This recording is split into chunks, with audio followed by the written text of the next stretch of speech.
Today, we are going over the most important things that you're gonna need to learn to handle if you're moving to Texas. And that includes anywhere in Texas. You're gonna need to learn to handle these things. So I have been living in Texas my entire life, and according to who you ask, I just had someone comment on a recent video that said, native Texans don't even know that much about Texas. Shut up, shut up. So people from across the country that don't live in Texas know more about Texas than I do? Don't think so. I'm native and I do know a lot about this state. So let's get into it. Okay, we're just gonna start strong out the gate with number one, which is gonna be the cost of living. I know you're thinking about it. Well, I'm gonna tell you, here we go. So Texas ranks 22nd on US News and World Report's affordability rankings, including a moderate level of affordability amongst the 50 states, which is pretty good. The average total personal consumption cost in Texas is around $45,000 per year, which is around $3,700 a month if you do the math, if you divide it by 12. That includes stuff like housing and utilities, healthcare, food and beverages, grocery type stuff, gas and energy goods, and all other personal expenditures that you may be spending. That's how this is broken down. Get this, here we go. Texas's typical home value was $290,000 in February of 2023, so a year ago. However, it differs greatly, exceptionally from city to city. Dallas, the average home price is $361,000. Houston, $296,000. San Antonio, $287,000. Austin is $481,000 average. That is bonkers. Lubbock, $198,000. I think it's probably closer to $220,000, $230,000 actually. Those numbers are pretty crazy. They differ drastically. So depending on where you're going in Texas, the cost is going to be a lot more or a lot less if you're going to be buying a house. Austin's numbers are crazy, but not surprising. I mean, we've been hearing since the California rush of folks that have been moving here over the past, really since COVID probably, so 4 years, maybe a little bit before, is that they all wanted to move to Austin. A lot of them did. So they did, and Austin's infrastructure is really pretty bad. The city was, I don't think, ready for all that movement. They drove up the already low inventory of housing, and that's why it's so expensive there. And Austin's a tricky place to be. It is probably the most poppin' spot. Although DFW, arguably people would say it's comparable, but the thing about Dallas is it's the DFW Metroplex. You've got a lot of suburbs growing out. There's a lot more space and area, I guess, that is just more feasible and favorable to a growing city. That's what people love the DFW. Yeehaw. Healthcare costs in Texas averages, $6,500 per person annually, where child costs range from $719 to $1,258 per month. So you better be thinking before you have kiddos. Don't go wild, okay? Don't go crazy out there. Think about it tactically and then be like, I'm ready for this, or maybe I'm not. Okay, so let's get smack dab into numero dos. Let's get our hands dirty in number two. It's the weather. That's right, folks. Depending on where you're in Texas, it's either hot, humid, it's either dry, arid, cold. Depending on where you go, it takes 13 hours to get from one end of Texas to the other. Yes, that's a long time. Very long time. You can get almost all the way across Europe in 13 hours, but why would you want to go there? You're in America. Come on, baby. So yeah, Texas, we've got a very diverse climate. In the Northwest, it's a lot drier, less humid, more deserty climates. Definitely gets hot in the summers and cold in the winters. You're not gonna be having a lot of humidity there. That's the biggest thing. People really care about humidity.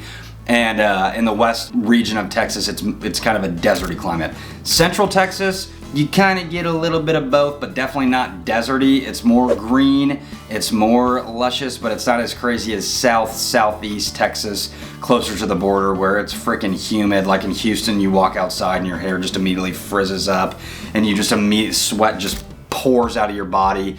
You're just absolutely drenched, covered in water and sweat, and it smells like urine. It's just disgusting. Yeah, southeast, it's gonna be rainier. It's just how it rolls.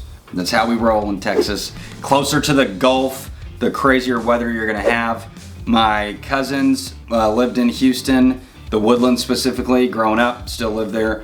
And when there was a hurricane, they would have to come up to Dallas because the weather was so bad there. I mean, they had to evacuate Houston. Houston floods a lot. and it's like our major city, I would say, in Texas. Dallas is better, but Houston's, I think, the biggest. San Antonio is similar. Once you start getting in the kind of hill country area, it's beautiful. The geography of it is absolutely beautiful. However, it does get more humid. There is more greenery, so it's prettier.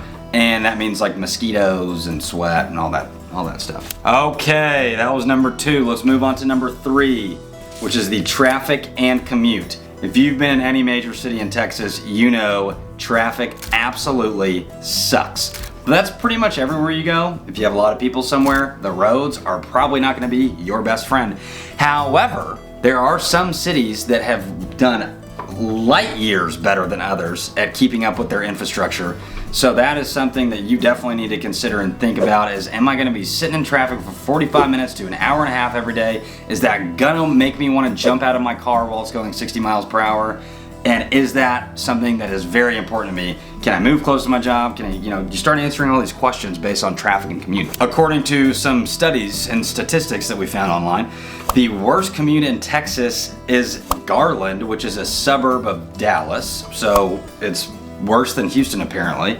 My dad actually lives in Garland, good guy, with an average commute time of 29.2 minutes, followed by Fort Worth, which is at 27.9 minutes, and Dallas, which is at 26.7 minutes on average commute time. So the DFW Metroplex, we were just talking really good about it, ain't too good with traffic. Surprised Austin was not on here. I would wager to say they're all probably very similar, but you really need to be thinking about if that's going to be a big problem to you. And if you can move close to your work, definitely try to.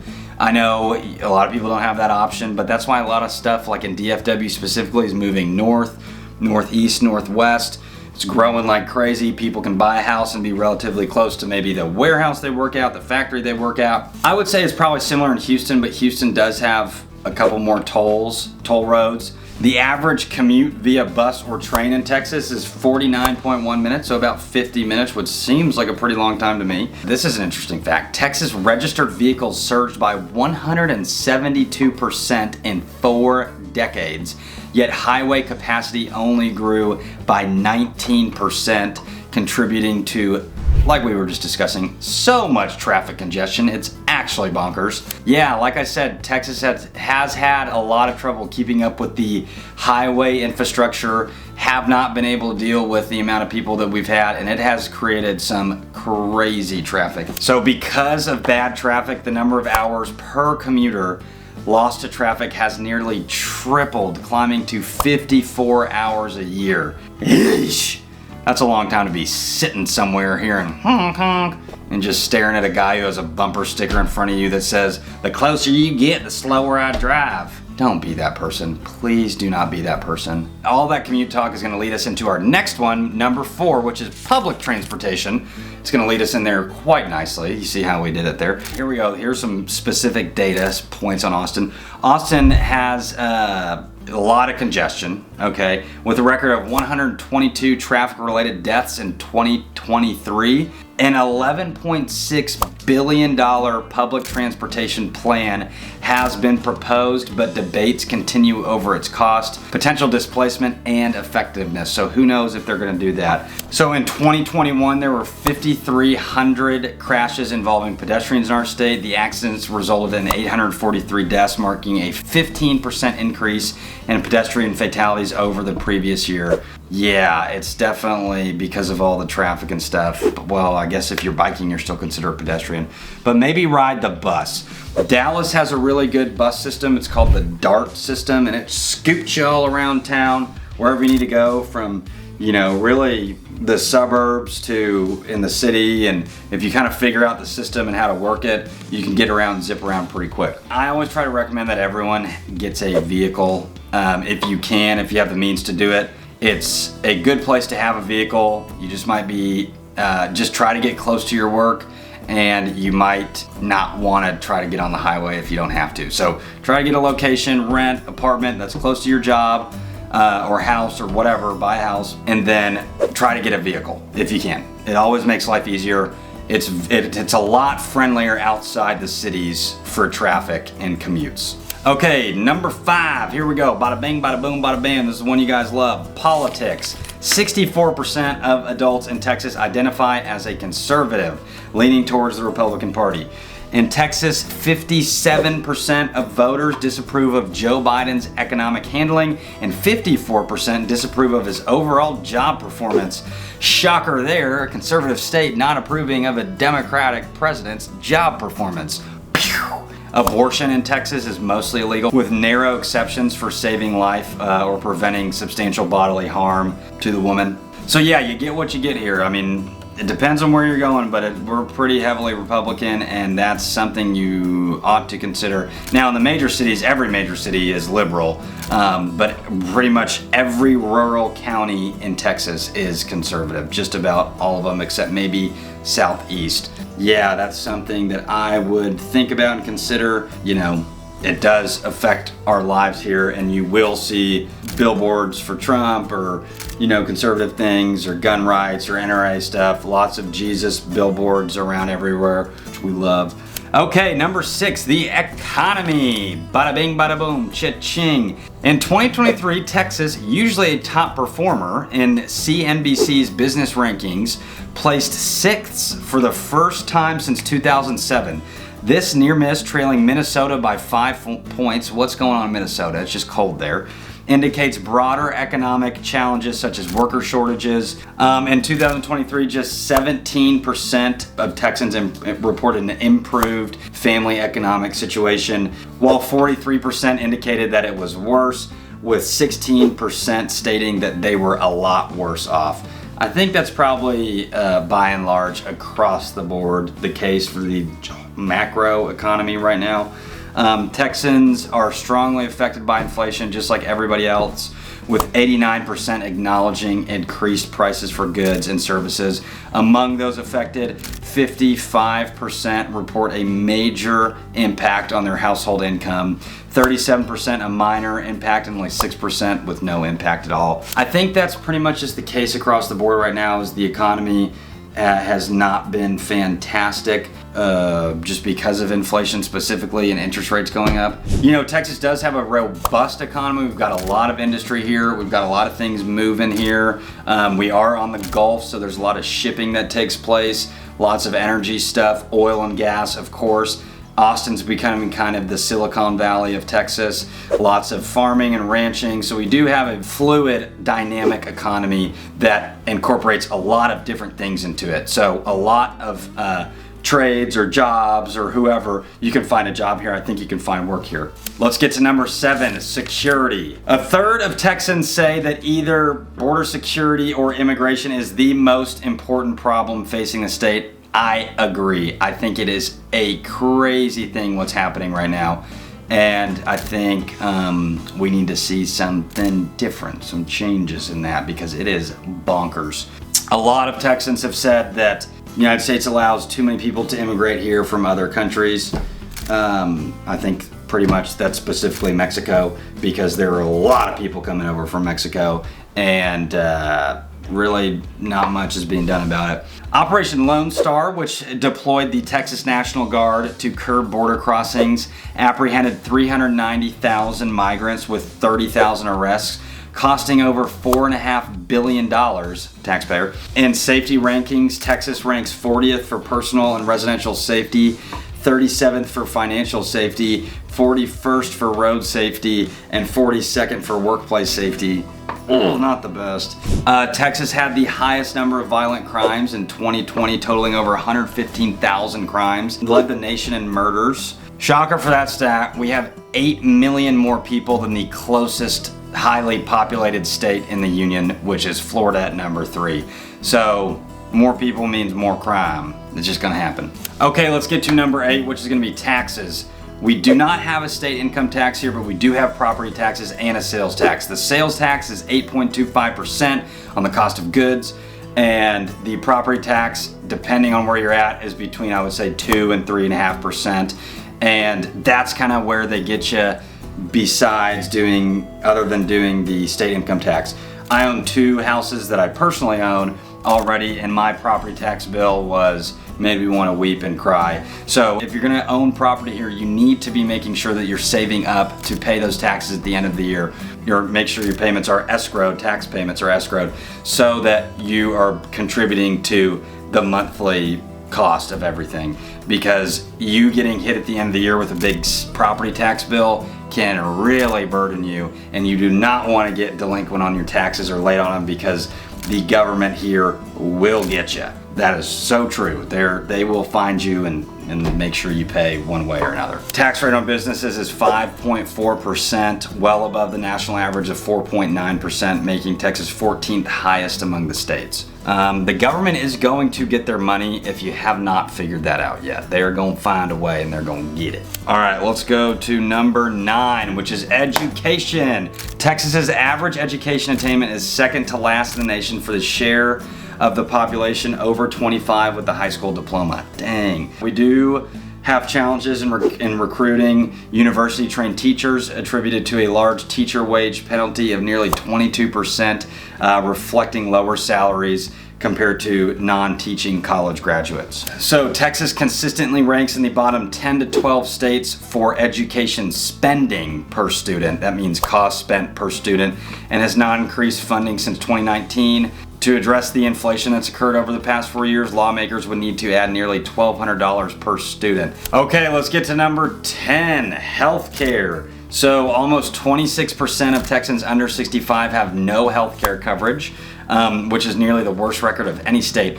This is not boding well for Texas. I will say, however, that depending on where you go and depending on where you move, you are not going to find a lot of these issues. It's a cross-the-board deal. We're also the second largest state in the union, so you got to keep these things into account and take them with, as they say, a tiny little grain of salt. So Texas ranks 50th for healthcare access, 45th for nutrition, physical activity, and obesity, and I can attest to that. We do have a lot of obese people here. It is crazy. People, they say this, and they've said it for a long time. It's not just me. Everything's bigger in Texas. That's true.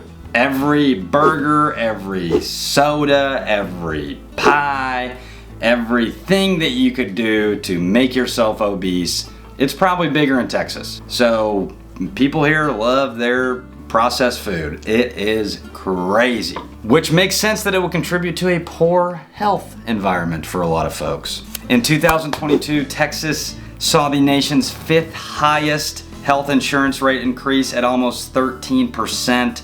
Texans spend the most on prescription drugs, totaling $15.3 billion annually. Over the last decade, emergency room prices in the state rose by 83%. So there's definitely a freaking epidemic happening here in Texas of large people, probably. Okay, let's get into the fun part, which is drugs. Like we talked about earlier, the border crisis, this problem is becoming an epidemic as well.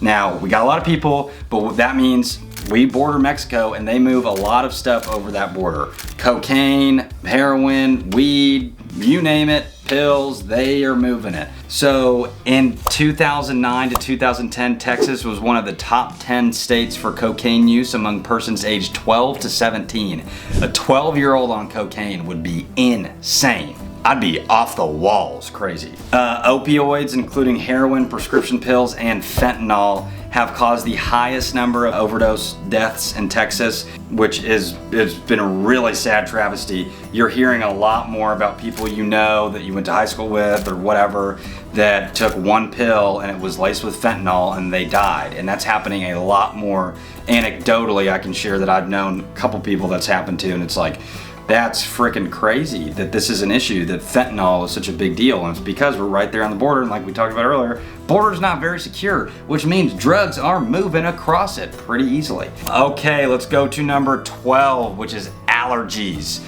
Dallas ranks second for cities with the worst allergies in the country. Mold is a year-round allergy in Texas. You're gonna find it everywhere. Thriving in both wet and dry conditions. I can attest to this. I've lived in multiple places in Texas, and yes, that is true. Mold is everywhere. Cedar, causing cedar fever symptoms, is a prominent winter allergen originating from ash juniper trees, despite the name mountain cedar. And yeah, I'll tell you this. My girlfriend won't even eat beef in the winter times because apparently the cedar is so bad. So she because she has really bad allergies, so she doesn't even eat cedar. Yeah, we've got a long allergy season. It'll hit you in the winter and it'll hit you in the spring. And if it hits you, it hits you bad. We run through the flu like everybody else, but we got a lot of ragweed and a lot of cedar fever and pollen issues. And if you're prone to a lot of that stuff, figure out which climate in Texas is gonna be most conducive to a good living environment for you. Okay, let's go to number 13, which is national disasters. Texas ranks first in the US for national disasters, including flooding, wildfire, tornadoes, hurricanes, hailstorms, sinkholes, erosion, and drought. We are bigger. We're one of the biggest states in the union, so you can expect that a lot of bad things are going to be happening depending on where you go. In the last 40 years, major disasters in Texas increased by 203%, the highest among all states, resulting in damage costs ranging from $200 to $340 billion. Texas has experienced 137 natural disasters, with 103 occurring in the last 20 years. Severe storms, tornadoes, you name it, we got it. Hurricanes, it's happening. Okay, I know that was a lot. I know we did do a lot of digging on Texas. I want you guys to know the facts. I want you to know that, you know, we are one of the biggest states, and sometimes bad things do happen when there's a lot of people. But I love Texas. I think it's an amazing state. I want people to move here, but you need to make sure that you can handle those things if you're gonna be moving here. So thanks so much for watching. Feel free to comment, like, and subscribe to the video. That'd be fantastic. I would absolutely love it. Feel free to do all that. Have fun in the comments and keep watching our channel. Thank you so much. See you on the next one.